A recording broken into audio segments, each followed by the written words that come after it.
So, how is everyone? I hope you're all well. Now, this is going to be the last video. I mean it. On the Nicola Bulley case until June. You know, if something comes out and it spurns us to look in a different direction, or is some breaking news that we need to talk about. But look, I'm done. I'm done with it. Now, I have two theories that I feel that are possibilities. Not three, just two. And that is that either Nicola Bulley fell, there was a tragic accident, something happened, something made her go towards the water, maybe something with the dog, who knows, but something made her go towards the water and she fell. She fell, got herself into difficulties, and the rest is history. Now, that does come with some issues, and that leads me to further look at my second theory that is, in my eyes, the greater of the two possibilities, and that is going to split the room. But I've talked about this before, and I'm going to talk about it one more time, because I see a lot of comments still coming in on my videos that are still using the same argument. So look, the accident situation I struggle with purely because there was people in that area, or we have been led to believe there were people in that area. So if someone falls and they're in bother, they're in difficulty, then look, you would think that someone would hear something. Someone would have heard either a splash or, you know, a scream, a shout for help or something. You would think. And if the accident was caused by the dog, and the dog had perhaps got into difficulty, then the dog would have perhaps been wet if it had gone in the water, and we know that's not the case. And perhaps if the dog was involved in the situation, then the dog would have potentially have shown more interest around the point of entry into the water. And I also struggle to think that if she'd have got into bother around where she was potentially sitting on the bench on the call, then I feel that they would have potentially found her. I do feel that there's a higher probability of her being found in that search. Now, we can argue all we want about the search. We can think that they did a poor job, whatever, but at the end of the day, they went in there, they searched, they used equipment that should have found her, but they didn't. Which leads me to theory number two, and that is that Nicola Bulley was struggling. She was struggling with mental health issues, and it led her to have a psychological break of some description on the morning of this accident that led her to place a diversion, the phone, and then venture to a different part upstream where she could then enter the water and sadly take her own life. Now, look, some people have said she wouldn't do it because if you were going to do it, why would you take the dog?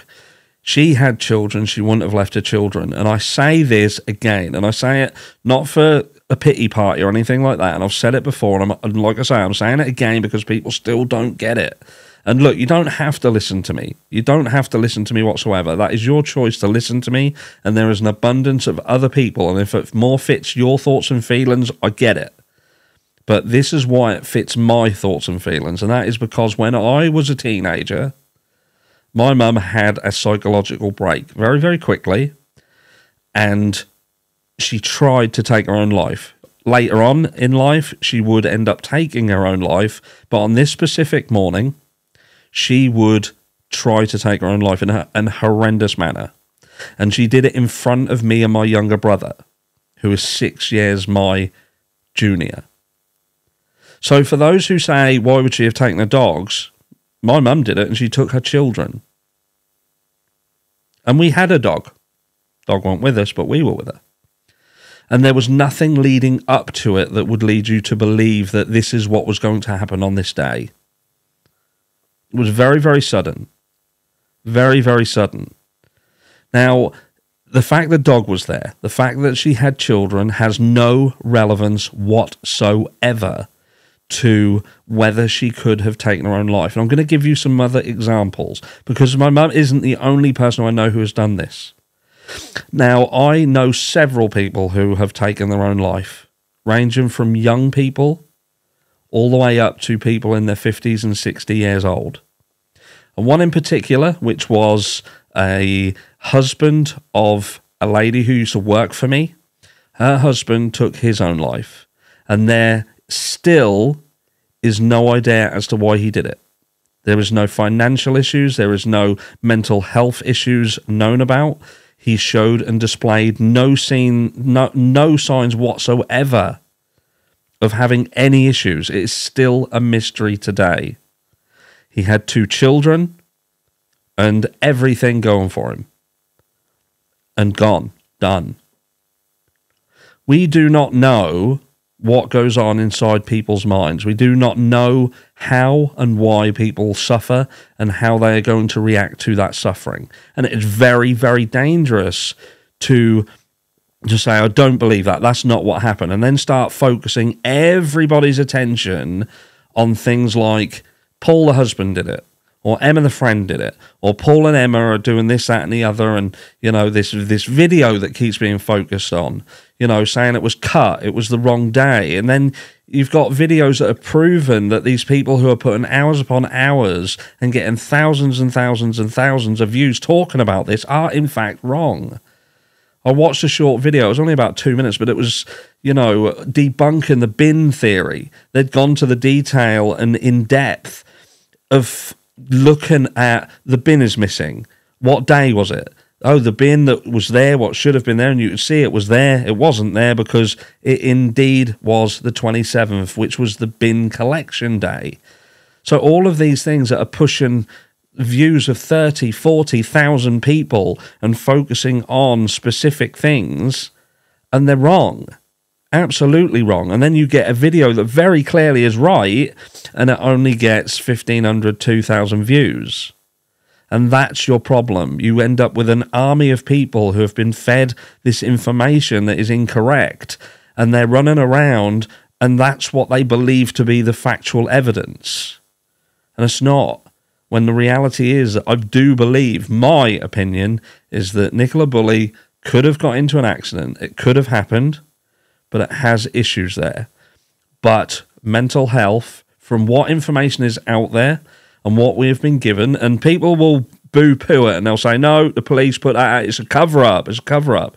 They're hiding stuff. Look, from what we have been told, Nicola had difficulties. She had difficulties with hormonal situations. She had difficulty with alcohol that was potentially to counteract that. And people say she was high-functioning. Yeah, I'm sure that she was high-functioning. I know people who suffer with alcoholism who are themselves high-functioning.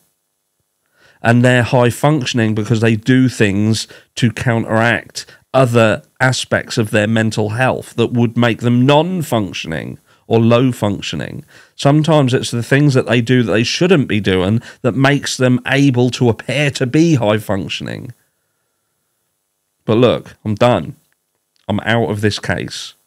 And I just implore you, if you are one of these people who are watching these videos and getting yourself tangled up in theories pushing the fact that Nicola Bulley was murdered by her husband and something to do with her friend, go and look at some of the other videos that are out there that are debunking some of the things that you're watching and believe them to be fact.